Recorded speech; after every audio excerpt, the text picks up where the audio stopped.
Welcome to the Wild Type Podcast. I'm Lyssa Lizards. I'm Neptune the Chameleon. And we're your reptile girlies.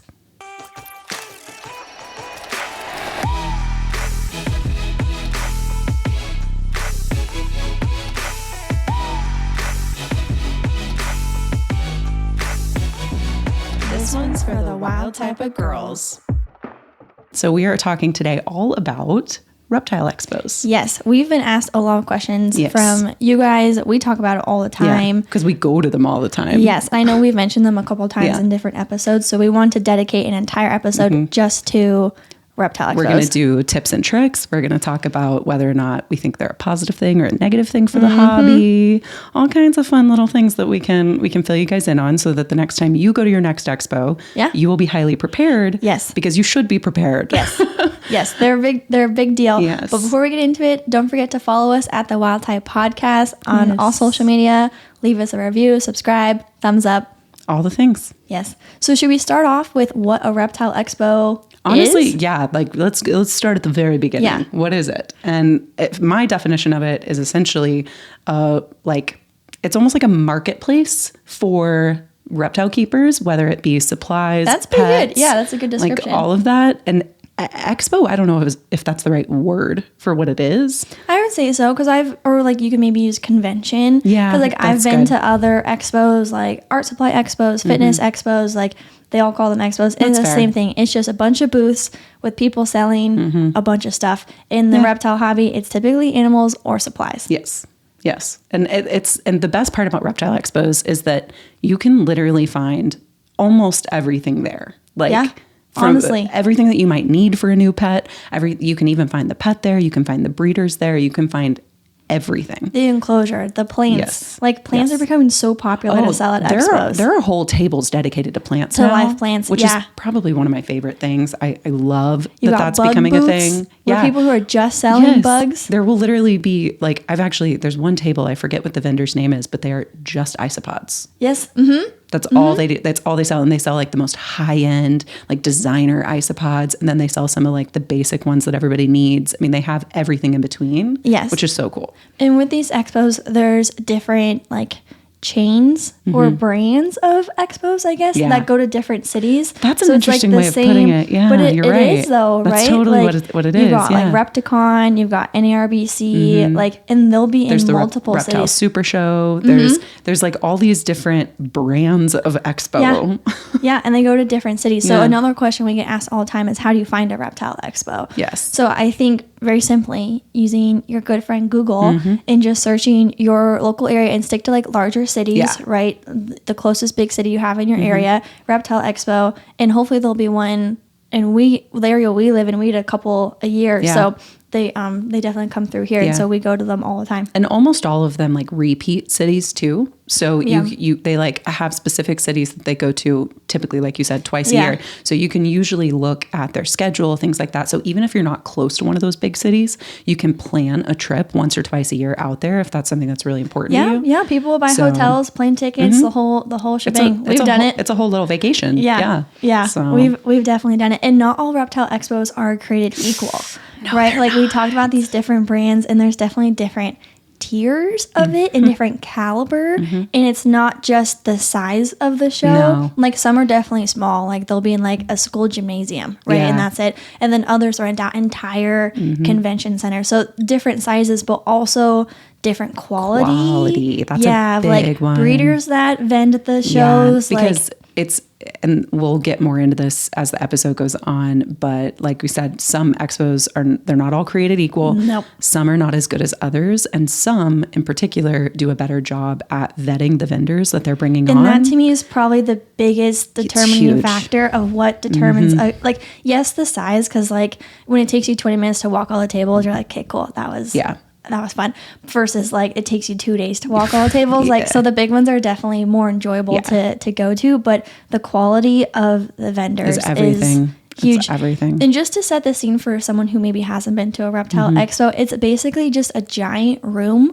with tables and banners, and then people just have stuff on the table, whether it's an animal or supplies, and they're in aisles. So you're basically just going like up and down all the aisles. Looking at all these different vendors. And there's always a concession stand. Yes, snacks. Oh you my gotta have the gosh. Snacks. Don't forget the snacks. Yeah, I guess that's one of our tips for reptile expos is stay hydrated and make sure you eat your food.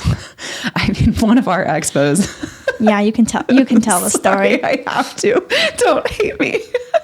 You can tell the story. We planned this big trip to go to NARBC Tinley, and which is one of the huge ones. It's in Chicago. If you have not been, please go to NARBC Tinley. It's one of my favorite in the top shows. 5 for sure. Yeah, we can't wait to go back. But we were meeting tons of people, and we were like meeting up with like different friends, And this was 3 times the size of any show that we had been to previously. Yeah. So it was massive. And it was in 2021. So I think it was like the first one back since COVID. Huge. So it was like one of the biggest expos in a long time. Yeah. I mean, it was just crazy. And I at the time, I'm much more of a breakfast girl now, but at the time I was not a breakfast girl, and we didn't really have many breakfast options that morning. No. And so we just went straight to the show, and we were like immediately like surrounded by all the people that we were meeting up with. It was so busy. We were chatting, catching up with people. Time was flying. And all of a sudden it was 1:30 and we hadn't eaten a thing all day. And I was in the middle of meeting my very first monkey-tailed skink, which if anybody who follows me on TikTok is listening, you know how obsessed I am with monkey-tailed skinks. It's like one of my dream species. All of a sudden I'm holding my dream animal, and I look over and she is squatting on the floor in a corner in a booth. Okay, let me add some additional context.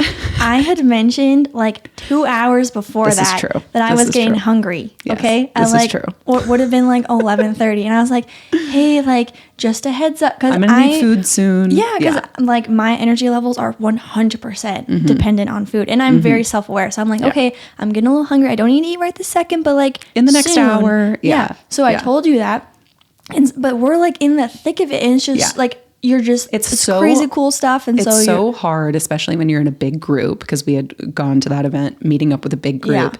It's so hard to like leave whatever you're currently at and like walk away and go do something else, because you want to get the full experience of the expo. FOMO, right? Fear of missing out. You don't want to feel excluded, but like time kept going. We kept going to, and like, don't get me wrong, I wanted to be there. I know. I wanted to be there too. You don't have to convince me. No. I know. And then like another hour goes by, and I'm like, hey, like I'm getting a little hungry. You know, I'm like, I'm getting really hungry. Yeah. But then you're like holding this monkey tail, and she knows it's my dream species. So I'm not going to be like, hey, we need to go get food. So I just let you do your thing, and I'm like running on empty. Oh yeah, she was not okay. Like, you know that feeling when it's like, if I don't squat down on the ground, I'm gonna pass out. That's what you were experiencing. Yeah. So, and I was just chilling. I was like, hey, keep do your thing. But I saw that and I was like, okay, we gotta go. Take your skink back. We're leaving. So I immediately drag her to the concession stand. So I had like a chili hot dog, and then all was fine. Yeah. All of that being said, plan your meals out, plan your meal times, and bring snacks. Yes. Yeah, and water, right? Stay hydrated. Huge.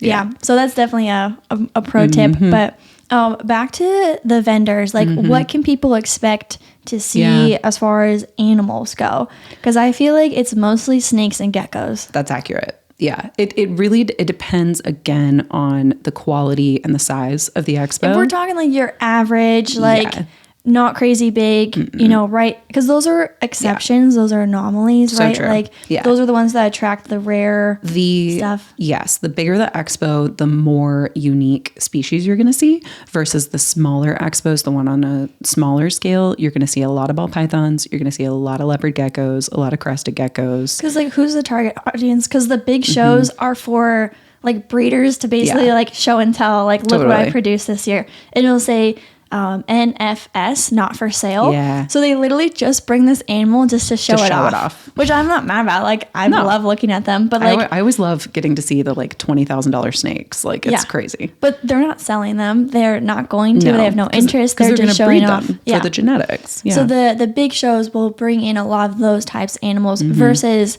the smaller shows are more for people to actually purchase things. Yeah. So they're going to be bringing things that they know are going to be a high demand, which are typically ball pythons, leopard geckos, crested geckos. Yeah, exactly. Although the frog scene, I feel like, has been holding its own. There's a lot of dart frogs, Pac-Man frogs. Frogs are having a moment, which I love. I adore frogs. I would love to get more into some really cool frog species. So that's on my list. And we've been seeing a lot of chameleon booths lately. Yeah, which has been really fun. Yeah, there's been at least two. At least at the couple expos that we've gone to that are like dedicated chameleon booths. And when we first started going to expos together, which was in like 2018, 2019, like we never saw chameleon booths. No, there would be chameleons at booths. Like people would be selling them, but they weren't dedicated chameleon breeders. That is something that I specifically made a note to talk about, is just like one of the tips is if you see a booth with a lot of different species on it, you probably want to steer clear of that booth. And why is that? The reason why is because a lot of the times, if they're selling a lot of different species, we're talking a lot. Like, I'm not talking 2 or 3. The ones that like have over 30 species. Yeah, the ones that have 15 plus, 20 plus species, like, run away. And the reason being is because those are usually oftentimes importers or companies that get all of their animals from importers, which means that they are wild caught, and with that comes typically like disease, parasite, sickness, poor health animals. What it comes with is a lot of vet bills. Yeah. And they'll be cheaper, right? Yeah. They'll be super cheap animals because they're just trying to turn them before they die. Yeah. They're just trying to make the sale. And also they make that entire money because they didn't spend any time like breeding, producing, feeding this animal. They just, and that's not to say you can't have a vendor or a booth that does have a couple different species and they spend in those, like, it's not to say they only have to breed one, but there are, you can tell, like, booths that have a multitude of animals and they're cool to look at, but like I don't touch anything on those booths because I don't want to bring and this will be a topic for another day, but there is definitely an important place for wild caught animals in the hobby, that to an extent, you know, it's good and bad. There's pros and cons, and we'll talk about that at another time.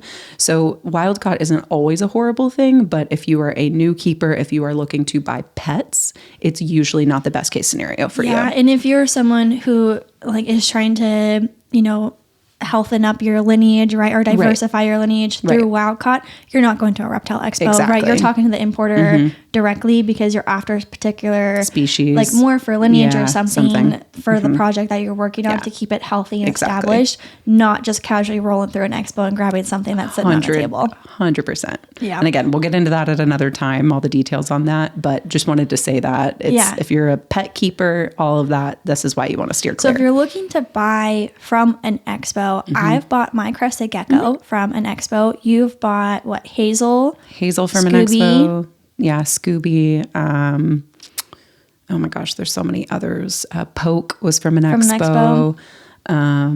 Oh my gosh, I'm like blanking, but there's quite a few. Though. At least those 3. So we're no strangers to buying from expos. It's not something that I always encourage people to do, especially with chameleons, but there is a good way to do it. And a big thing is vetting the vendors before you even go to the expo. Yes. So expos will have a website and on there will be a list of all the vendors who will be attending.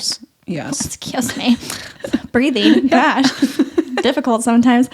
But there'll be a list of vendors who are going to be at the show. So you can go through and research the vendor. Go to their social media, check out all their photos, go to their website, check out all their different... You can even reach out to them directly. Like, do you have this animal that I'm interested in purchasing? Like, are you going to be bringing it to the show? Like, you can vet the vendor before you even show up. So I think that's good to... A lot of times too, again, if you are planning on buying an animal and you're coming into this expo with the intention of buying an animal, sometimes you can even save on things like shipping and whatnot by buying an animal in advance. I'm having breathing issues too. Oh my gosh. Words are hard. Anyway, but a lot of times you can even like put down a deposit on an animal with a vendor in advance and then pick it up at the show and save on shipping. You can do that with dry goods too. Yes, you can. I know Josh's Frogs has done that before. A couple other where they sell primarily online, but then they'll be vending locally. Yep. And you can place your order online and then do a local pickup. You do have to do it ahead of time though. Yeah. It can't be like the night before because they do have to put your order on the pallet. Oftentimes, if I'm remembering correctly, I think BioDude does this too. And they usually they have like a date set of like you have to place your order by X date and then they'll bring your order to the expo. Yep. So, but then you can save on shipping, right? So then you don't have to pay for shipping. It's you can amazing, just pick it up. Especially places that have expensive shipping, or if you buy a big enough order that it's really expensive, like you can save a lot of money on that. So that's a big pro tip. Yep. And then going back to purchasing animals from expos, I think ahead of time too, if you can learn the signs of a healthy animal or a sick animal for your particular species.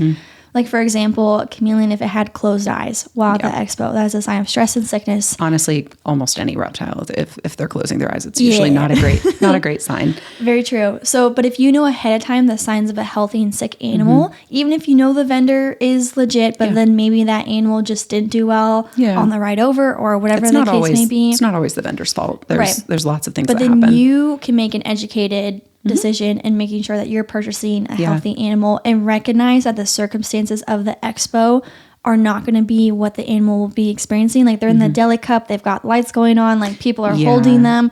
So it may be an animal that like seems super stressed or super friendly. It goes both ways at the expo and then acts completely different as soon as you get home. Such a good point. It's just never fair to judge the animal and their personality based on that one situation, because that is such a like high stress, difficult situation. It's like, oh, they were so friendly at the expo and then I got them home and then they tried to bite me. And it's like well, yeah, because they've been through a lot. Okay. They've been on a truck for 2 days. They've been in that deli cup for probably a total of 3 or 4 days max. Right. Like give them some time. Yeah. So, I think that's an important thing. And then recognizing that the deli cups are temporary. Like, I think a lot of outsiders looking in, like when I post TikTok videos, I get expos, so many comments every time. Like, this is cruel. This is inhumane. All this stuff. And like, obviously it's not ideal to have them in deli cups, but like, there's not really a great alternative for selling that quantity of animals 100%. And having to transport them. So just recognize it is temporary. It's super Make sure temporary. you have your enclosure set up beforehand. Maybe, you're picking up a couple last minute things at the expo. That's fine. But generally speaking, like you have your enclosure ready to go. So then you can put that animal into their quarantine setup or into their enclosure, whatever the case may be. Yeah, absolutely. That's a huge thing.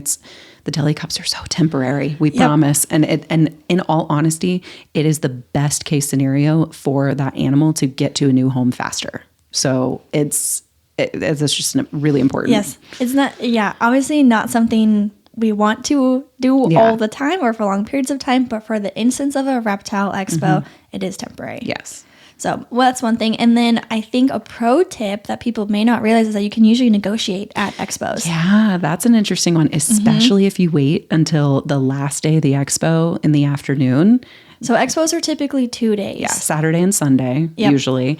And so if you wait until like 2 p.m. on a Sunday and see if what animals are left, a lot of the times you can work with the vendor on, whether or not they'll negotiate that price down, because a lot of the time it's like, if you might be the last option to buy that animal to make any profit for them. So a lot of the times you can attempt to haggle on that last day. Yes. Also bring cash. If you can if you can pay in cash, people are usually a little bit more lenient on the price.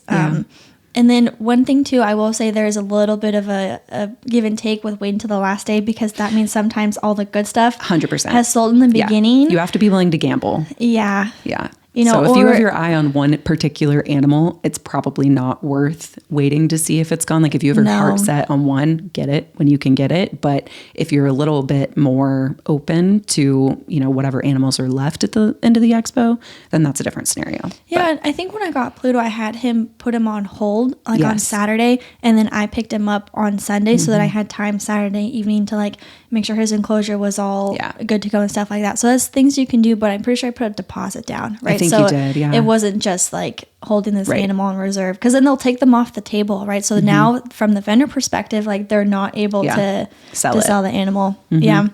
So, and then from a vending perspective, like they get a lot of benefit from it because they're obviously selling animals, but it's a great time to build relationships with your customers. And that's one of our favorite things to do.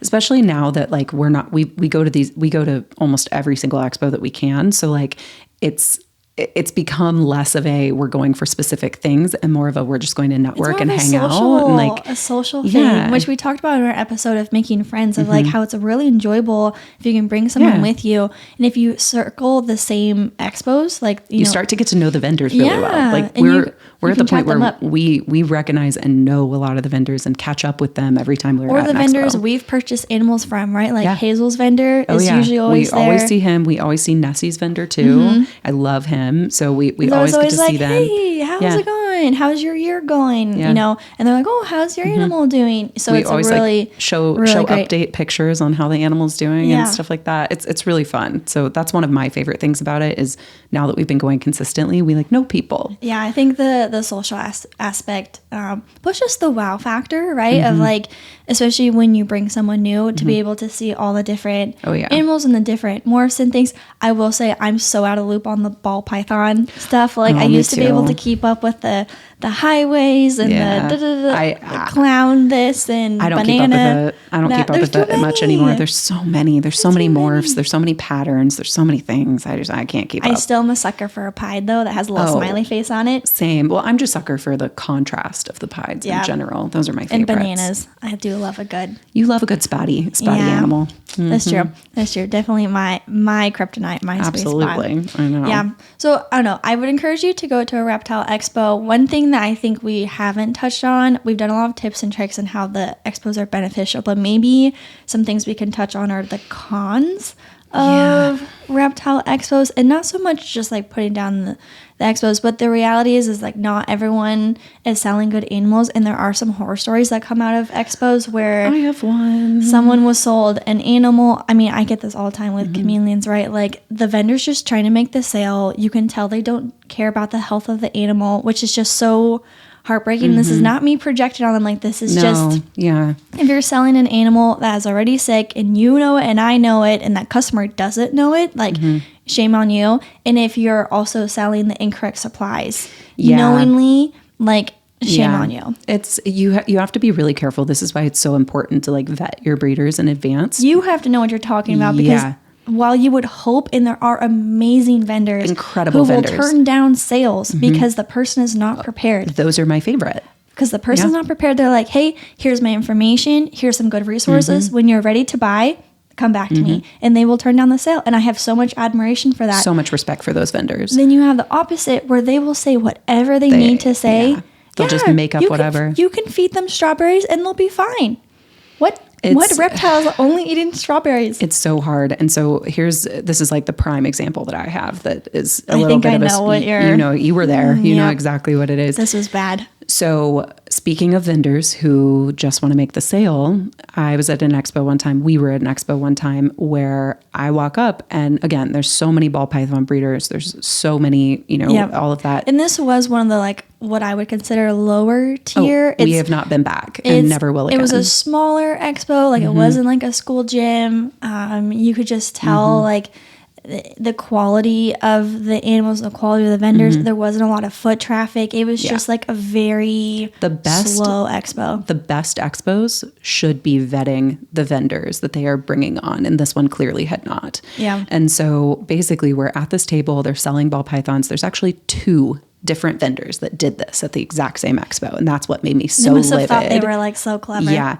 In order to ensure that they were going to be making as many sales as possible, what they did is they brought Sterilite tubs, or hefty tubs, kits, whatever. Basically. They were selling kits that they called a full-grown enclosure, ball python enclosure or setup. It was literally marketed. And from the buyer's perspective, you're like, perfect. All I need is the animal in this kit that this vendor, this breeder, who in theory knows what they're talking about and would not steer me wrong. This is all I need. So what was included in this? Oh my God. It was literally, I think, a tub that equated to less. A shoebox. It was far less than 20 gallons. It was probably tiny. One of them was literally a shoebox about, I would say, like less than 18 inches wide on all sides. It was tiny. One of them was absolutely the size of a shoebox. One was slightly bigger that I would say probably do equate to like how some people keep in racks and things like that.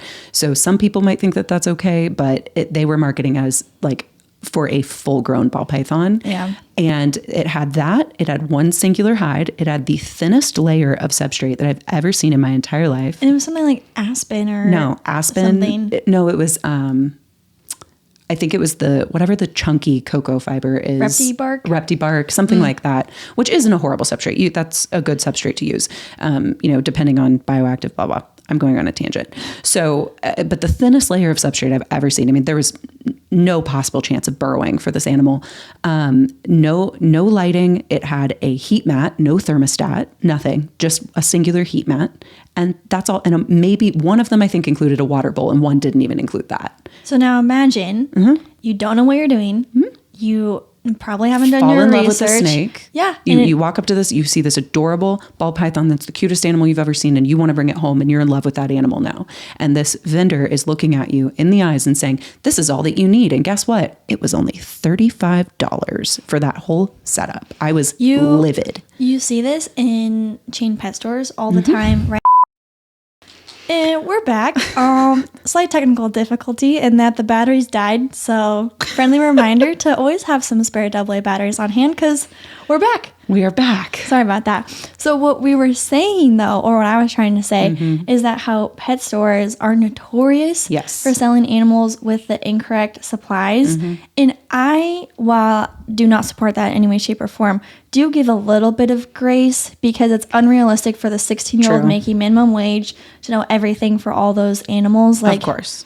Shame on the corporations, but like for the actual individual making that sale, I get it. I give a lot of grace to pet store employees because they're doing the best they can with the information they have and the limitations from the corporations that they have. So that is what it is. But if you are a breeder, if you are a vendor at a reptile expo, no grace. You know better. On you. You know better. And if you don't know better, you shouldn't be selling animals. You shouldn't even be breeding in the first place if you don't have the right intentions, the right ethics, there is so there's so much to do with ethics that comes into breeding animals. And if you don't have your morals straight when it comes to breeding these animals, you shouldn't be doing it. No, and that's what it's giving reptiles such a bad reputation is because you see the sick animals, you see the people, and yes, people should be doing their research beforehand. Don't buy an animal if you don't blah, blah, blah.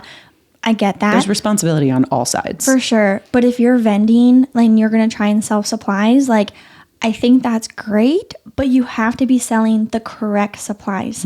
Selling a little tub for a full-grown snake, I had the hardest time leaving that expo. I didn't know if I should say something, if I should do something. It was the most uncomfortable situation because not only one vendor was doing it, two vendors were doing it. You know better. And I know that the only reason they're doing it is because they're trying to make that sale to the poor, impressionable person who is buying their first snake who doesn't know any better. Because they're saying, buy the snake. And they're like, oh, I would love to, but I don't have a home for it. Right. And they're like, no worries. For only $35. Literally. This is everything you need. It's the car salesman version of the reptile expo. These are animals. Do better. It was, oh my gosh, my skin still crawls when I think about that situation. And we have not been back to that brand of expo since because I was like, honestly, shame on the expo vendors for walking around all the tables and seeing that and not doing anything about it. I'm so curious what the vetting process is. Yeah, I'd love to know. Vendors, how do you make sure that the vendors are legit and have healthy animals? I don't know. I feel like with other events, especially sports, right? You have to check in, you have to do I'm thinking wrestlers and stuff, right? They have to do a health check and whatever before they're in the ring.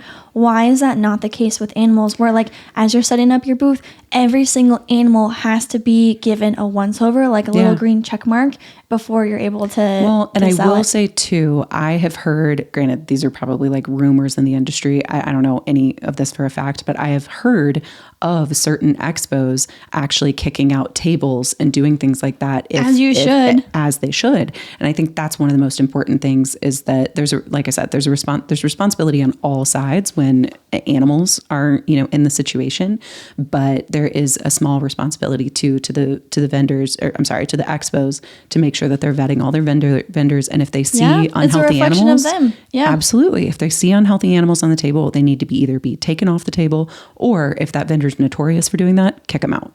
Right. And like I said, some animals just don't travel well, right? True. Or handle stress differently. I'm totally understanding of that, right? But when your entire table is sick animals, or you're selling the chameleon kit fully knowing that that's not okay. It's okay for like one-offs because like you said, some animals just don't handle the travel well, whatever. Yeah. But if it's your whole table, you have a serious problem. No. And you know me, I am notorious for stopping people who have purchased their chameleons or who are just standing and looking at the enclosures. If she sees anybody standing near anything chameleon-esque, she's going to talk to you. Yeah. I'm sorry. I'm not sorry. Actually, I'm not sorry. I'll turn around and she's like talking to this whole new family about their new chameleon and everything that they just bought that's wrong. Yeah, it's happened so many times where, and this is so heartbreaking. I saw this like teenage girl and she was walking around with her brand new baby veil just out, like out of the tub. And I was like, hey, like, congrats on your new chameleon. Like, probably best to like keep them in their safe enclosure or whatever little tub thing. And she's like, I can't get him back in there. And I was like, which makes sense because chameleons like to climb. They're hard, yeah. They're hard to get in. I was like, do you mind if I help you out? And she's like, no. So I was able to like get them back in there. And I was like, thank God. Like, do you have all your supplies and everything? They're like, oh, we were just going to go to Petco and like get what we need for it. And I was like, hey, you're at a reptile expo. Everything you need is sold here. All the correct stuff. So I literally spent probably a good 20 minutes helping her write up like a shopping list. And I was like, go to this booth, go to this booth, go to this booth. Don't get that. Don't get that, whatever. And like wrote her an entire list from like an XL enclosure, T5 UVB. I was like, here's some herb supplements. You're just the chameleon savior over here. Honestly though, and I've talked people out of getting a chameleon more times than I can count. That's happened so many freaking times. It's crazy. Because they're staring at the, the enclosure that's got like 30 chameleons, like half of them are dead. Like, I hate that. Or whatever. Almost dead. Half dead. There's been at least one dead one. I do want to touch on what you were just saying though about having your animals out. That's another little, disclaimer. Yeah. I will see a lot of times people will bring their actual pets, like whether it be a bearded dragon, a skink, or a snake. Snakes. Yeah. And they'll just popular. walk around the expo with their reptile, which I get it. That seems like a really cool, fun thing to do. And like you get to show off your pet to like new people. And if you're trying to make friends, like having an animal on your shoulder is the best way to do that. I get that. Don't do it because expos are a potential breeding ground for mites, for parasites, for disease, for all kinds of different things because there are thousands upon thousands of animals in that building who may or may not, be healthy. And you're putting your pet at risk. Every booth has a thing of hand sanitizer. Yes. And all the good breeders are like, hey, yes, get some hand sanitizer before you hold my animals. Yeah, I will say I have like friends who have asked me before. I'm like, hey, I'm going to a reptile expo. And they're like, oh, are you bringing Neptune? And I'm like, no. I would never. Like, no, what? also Neptune in particular. Even if it was an okay thing to do, him in particular would not. No. He wouldn't even get into the car. That would be like somebody asking me if I brought my legless lizard Voldemort. Like, are you kidding? No. Absolutely not. He would be like attacking everybody. Keep your critters at home. Use a hand sanitizer. Like, make sure you're thoroughly washing your hands before you handle your animal. Like, take advantage of the discounts on the supplies, the plants, on the bugs. Like, make those relationships. Bring your friends. Like, I think reptile expos bring so much value to the community. You just have to be thoughtful and recognize that with anything, there's going to be a couple bad eggs and a couple bad vendors and a couple bad people. Yeah. And like, I'm hoping that there's more that can be done to try and prevent that, but we're already seeing so many improvements though, in my opinion. Like I said, we're seeing more plants, we're seeing more bioactive, we're seeing more all of those things at expos. And even in my opinion, I think we're even seeing more variety of animals a little bit more lately. So there have been a lot of like, big improvements. Expos can be good and bad for the hobby, no matter how you look at it. So, but I think there's more good that outweighs the bad, in my opinion. I would agree with that. Yeah. Well, let us know if you guys have been to a reptile expo, what your thoughts are. If maybe you've vended an expo, you've bought an animal from an expo, or you haven't been and you're looking forward to going to your first one this year, let us know. We're excited for you. Yeah. And if at any point you see either one of us at a reptile expo, please say hi. Yeah. We always love chatting with you guys. So I love chatting with everybody. It's my favorite. Yeah, so reptile expos are pretty cool. One of my favorite things in the world. GoldCoastRoaches.com is a small family business in Southern California whose goal is to provide the best food for the best pets. They have a great variety of feeder roaches available, including dubia roaches. But for all of our listeners in Florida and Canada, where dubia roaches are illegal, they also have Madagascar hissers, red runners, lobster roaches, orange heads, discoids, and death head roaches, plus an assortment of worms. So if you're looking to add in more variety to your pet's diet, give them a try. Orders ship Monday through Wednesday with a satisfaction guarantee. Use code TheWildType10 to receive 10% off your first purchase. It can be hard when you're first getting into reptiles to know what to buy and find a kit that actually has everything you need. Luckily, I've partnered with Pangea Reptile to make a chameleon kit that includes all the supplies you need to properly raise a pet chameleon. I created 2 different kits. The first is the basic kit, which has all the essentials, including the proper enclosure, heat and UVB bulbs, supplements, a hand pump mister, and more. And the second is the advanced kit, which includes everything the basic kit comes with, plus a Miss King mister, plant LED light, and fogger. The kits are available on my website, neptunethechameleon.com, and while you're there, you'll also find step-by-step tutorials, discount codes, and the answers to commonly asked questions. Thank you in advance to anyone who decides to purchase a kit, shop through my affiliate codes and links, and for tuning into the podcast. Hey guys, it's Lyssa. You know I'm all about bioactive reptile keeping, and that can be a challenging new adventure to start. I remember when I first started, and there are so many different components you need to focus on, and it can just feel really overwhelming. But luckily, I have some great resources to help you guys out. First are my idea lists, which are basically shopping lists on my Amazon storefront. I've put together all of these lists for most of the commonly kept reptile species like leopard geckos, ball pythons, New Caledonian geckos, northern blue-tongued skinks, and several others. Each list includes links to the majority of what that species would need for the perfect bioactive environment. My last resource is discount codes. I know reptile keeping can get really expensive, so if you're looking for some great discounts, always be sure to check my link tree, which is available in my social media bios at Lyssa's Lizards. So we did get a question from one of our audience members. I wrote it down. This is from Kiwi Loves Kiwi.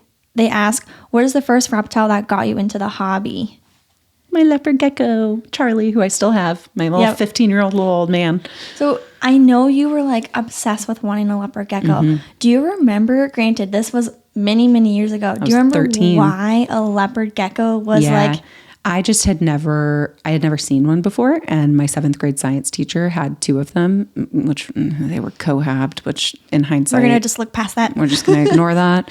But...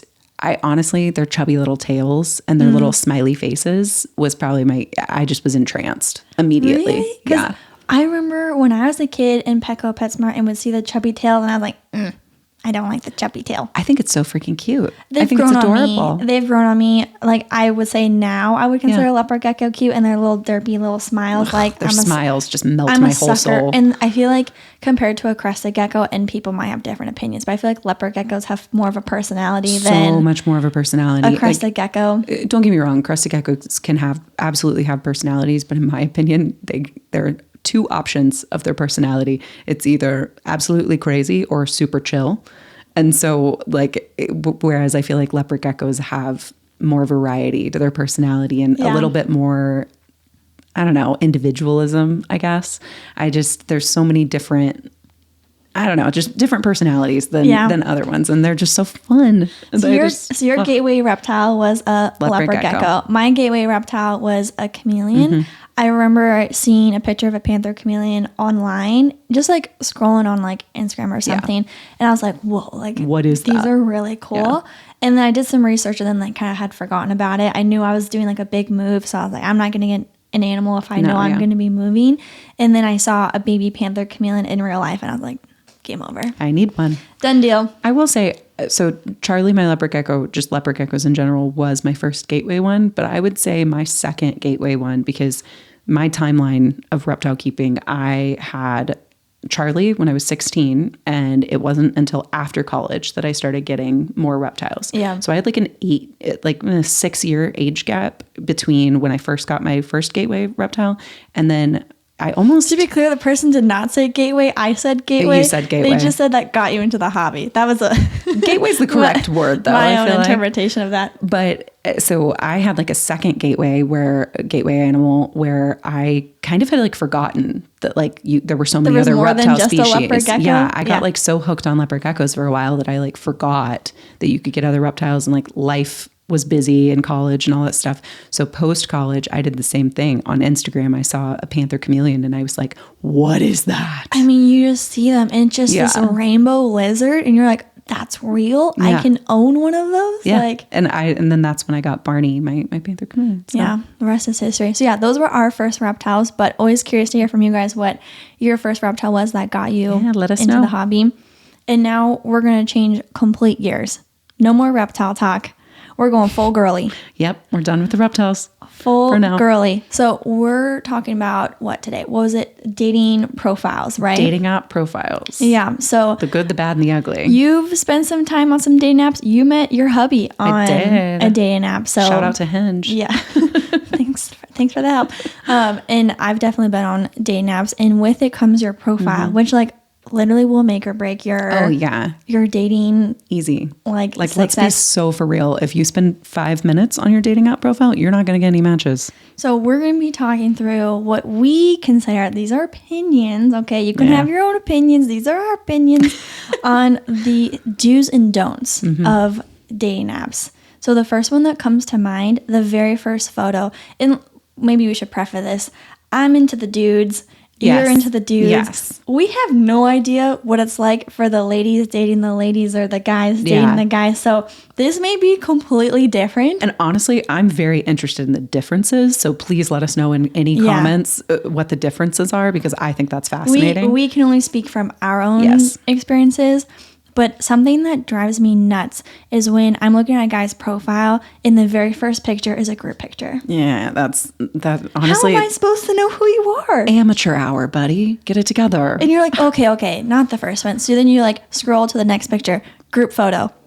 I'm like, so now it went from like 5 guys to 3 guys. So now I have to figure out which 2 got eliminated in the first picture, because it's still your same friends. So it's the same guys. So now I have to go to the third picture, and it's just like at that point I've exerted too much effort simply trying to figure out who you are. I'm not a detective, right? No. Just and group photos I think are nice. I think it's important to have at least 1 or 2 group photos, honestly, because then it shows, the type of friends you have. It shows maybe something you like to do with your friends, an activity or something. It should, every photo should show and tell the other person on the other side of the dating app something about you.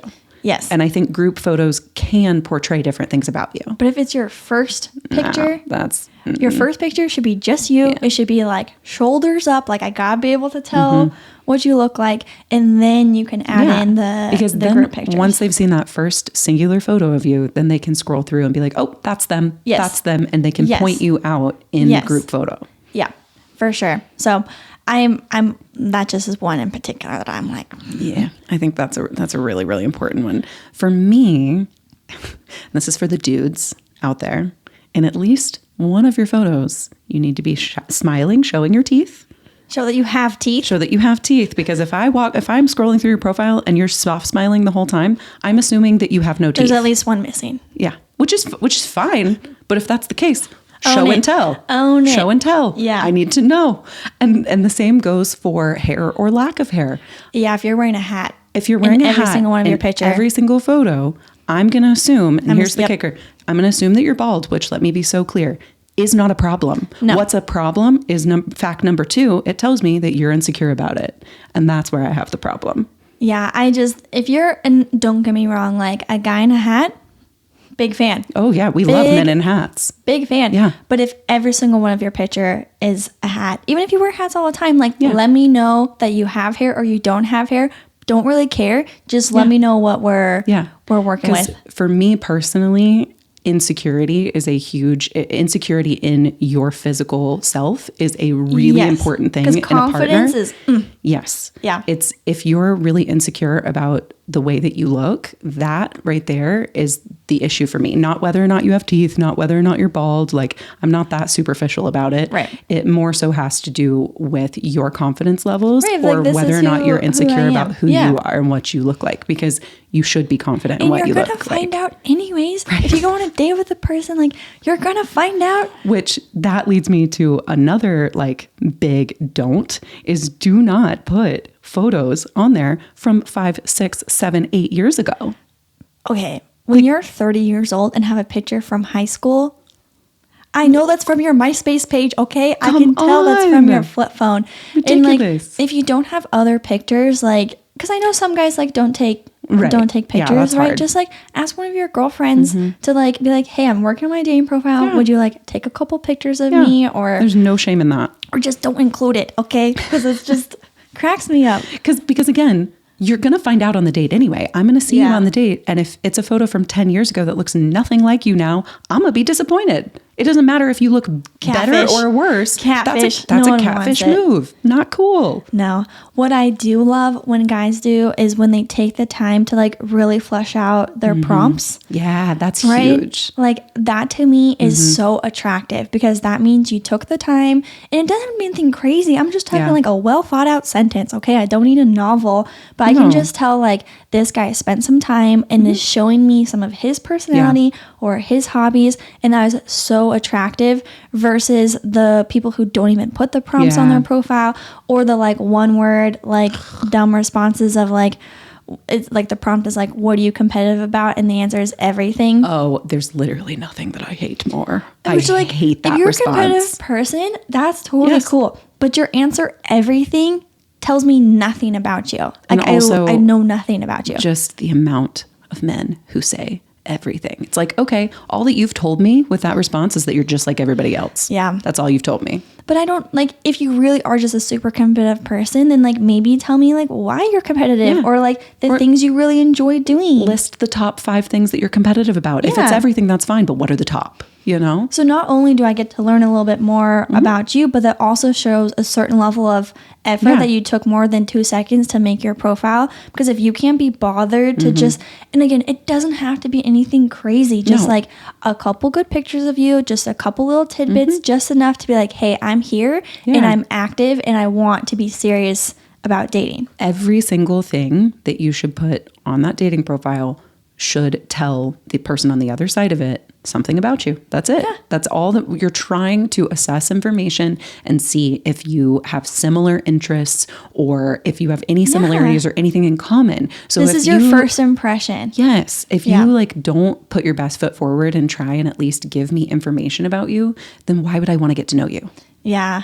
And it comes back to, I think, that level of confidence, right? Of like being sure of like what you enjoy and everything. And I don't know. I know you're off the dating apps because you got Ring. I haven't been on the dating app since 2020, so I'm a little rusty on this info. But a lot of them will say like, what are your intentions, right? What are you interested in? And your options are usually like something casual, a relationship, or like, I don't know, is one of the options. And what drives me nuts is when someone says, I don't know. And if you don't know, that's okay. Don't put it on there, but lie. Maybe do some soul searching and like, that's the one thing in my opinion that you should lie about. If the answer is truly, I don't know, pick something else. Yeah. I think by default, if you don't know, then you are looking for something casual. Because if you are genuinely dating with intention, honestly, with looking for a relationship. With that said, why is I don't know an option? It shouldn't even be an option. That's crazy. People don't know because they can't think about it and figure out. If you don't know, by default, you're looking for something casual. That's my 2 cents. And if you are looking for something casual, own it, right? Like, because then the other person will either be okay with it or they're not, but at least you're on the same page. And I don't know about, I do know about you. We've all had a point where we're looking for something casual. That's a very real thing. There's nothing wrong with that. So definitely put that if that's what you're looking for, because then that sets up the expectation on the other end. And expectations are everything. Yep. So for me, if someone says, I don't know, I'm like, hey, then I'm not interested, right? Because I want someone who is intentional. Even if you are intentionally casual, that's fine. But at least you know what you're looking for. If you don't know, then I don't know about you. Put that right on your bio. Yeah. And one thing with guys in particular that always cracks me up is facial hair. Because in some pictures, they will have no facial hair. One picture, they'll have a mustache. Another picture, they'll have a full beard. And I'm like, which is it? Okay, but honestly, though, I kind of dig that. Because if, say, for example, that you end up in a relationship with this person, they're probably not going to keep facial hair the same way for the rest of your relationship. Are very particular about what you like and don't like in facial hair. So I'm like, which is it? Because one of them I'm about and one of them I'm not about. My husband had no facial hair when we met, and now he has facial hair, which I love. So I'm all for it. But that's what I mean. Like, it can change. Or like they'll have long hair and then short hair. Yeah. And I'm like, which is it? Because it's a left or it's a right. I gotta know what we're You gotta have a little bit of consistency with all of the hair options. That also means, especially the long hair and short hair, there's a good chunk of time. Oh yeah. Either it was short and you grew it out to be that long, or this is a recent thing where you've just like chopped your hair. In which case you shouldn't even have the long hair pictures on there because that's not even a representation of of you. 100%. I couldn't agree more. Yeah. And I know guys feel that way about girls, of like making sure that your pictures are current, right? And like, I mean, it sounds superficial, but if we're on dating apps, it's superficial, right? You're swiping left and right based off of what someone looks like and what they wrote down. Yeah. But in the reality, that's real life dating too. Because if you see someone across the bar and you're like, not my type, you're not going up and talking to them. But if you're like, woohoo, then you're going to go and say hi. Like, exactly. It's all superficial to an extent. And but that's where it starts, right? Yes. And then it evolves into to more and stuff like that. But totally. So just I know my guy friends have said that too. That drives them nuts when like girls don't look like their there's a lot pictures. I'm sure there's a lot of things that we don't necessarily have the male perspective on. They talk about girls having filters all over their pictures. That's a huge issue. Yeah, you're right. Yeah, you're right. Or highly edited photos. Like definitely if you're a girl, please don't do that because they want to know what you really look like. Yeah. And it goes back to what we're saying about the confidence, right? Of being your genuine, authentic self. Like own what you look like, and the person that's meant to be will find that attractive. They will love how you look. Yes. Like the person that you are meant to be with will love how you look. I can promise you that. And you as an individual will feel so much better knowing that you're putting out your genuine, authentic self. Because honestly, like for example, if you've put on a ton of filters, if you wear like a ton of makeup and then filter it on top of that, and you don't look anything like you look in real life, and then you go on a date, you know that. You know that in the back of your head. Yeah. And then you are setting yourself up to feel insecure and awkward on that first date. That's what I'm saying. But if you put your most genuine, authentic self and someone says, hey, I'm into you. That feels so good. That is so warm and fuzzies. Yeah. That's the best feeling. So why wouldn't you want that? Yeah. But the gist of it, dating apps are rough, okay? Like, thank God I'm off of that. Even if you put in all the time of like writing out this clever bio and good pictures and like whatever else, you can still like, have bad luck.